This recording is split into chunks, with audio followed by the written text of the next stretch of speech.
Greetings, people of YouTube. I'm going to be doing my review on Star Trek. So, Star Trek, the 2009 reboot film starring Zachary Quinto and Chris Pine. So, let me start off by saying I have never watched the Star Wars. Of course, I've watched Star Wars. See, I've already got it ingrained in my mind. Star Wars, but I've just watched Star Wars so much. But anyway, I've never watched a Star Trek film before. So, of course, it's a very iconic franchise. I've never seen a movie before, so this was my first time watching a Star Trek film. And I have to say, right out of the gate, it is very action packed. There's not a dull moment, there's really no slow moments. It's kind of action packed, start to finish. So, that was one thing that was really good. Um, as far as the characters go, they're really great. You have Spock and James Kirk, who are complete opposites. Obviously, Spock being a member of the race of the Vulcans, who are very analytical, very precise, very calculated type of people.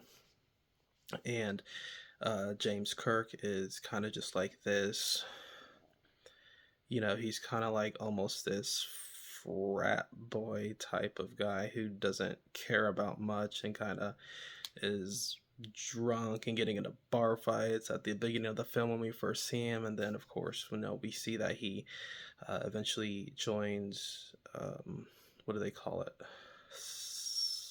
The Starfleet, which is part of the oh man, I am blanking out here.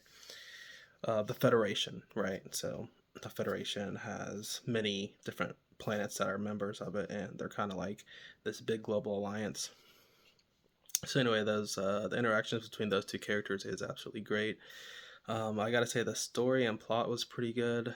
The villain who attacks one of the Enterprise ships in the very beginning, and then we later find out that, well, oh, this isn't a natural disaster. When the I think it's the USS Enterprise is contacted, this is a natural disaster. This is an attack that they're able to deduce. So, they figure out that it is Nero and the believe they are called the man. I am blanking on the name again.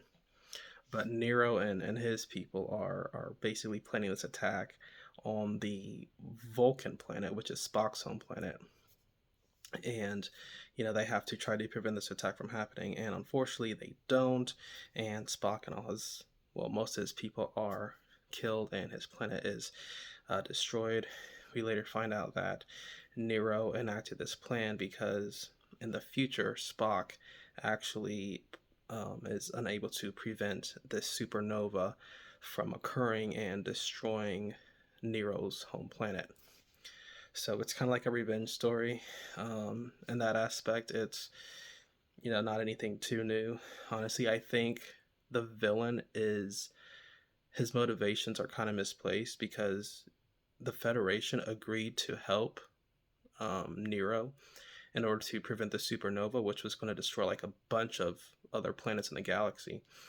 So they tried to. They went to him for help. Spock was going to help him. Unfortunately, the supernova erupted before he was able to contain it. So Nero's planet got destroyed, but that really wasn't his fault. So, overall, I think Nero's anger and hate against Spock is misplaced, and the whole plot is, he wants Spock to suffer the way he did and watch his planet die, which, Spock does have to watch his own planet die, basically be destroyed. All the Vulcans, most of them perish, and their homeworld is destroyed. So, the villain is a little bit misplaced in his agenda. Other than that, I think this is a good movie. I love the music. Special effects are good. Characters are good. Like I said, non-stop action. Good story with Spock, present Spock, and then Spock from the future that Captain Kirk meets. So few different things going on, but overall not too overwhelming. Pretty easy to follow for a a casual fan, somebody who's never watched Star Trek before. It was pretty easy to follow. So I really like this film. I would probably give it a 8 out of 10, and it's something you should definitely check out.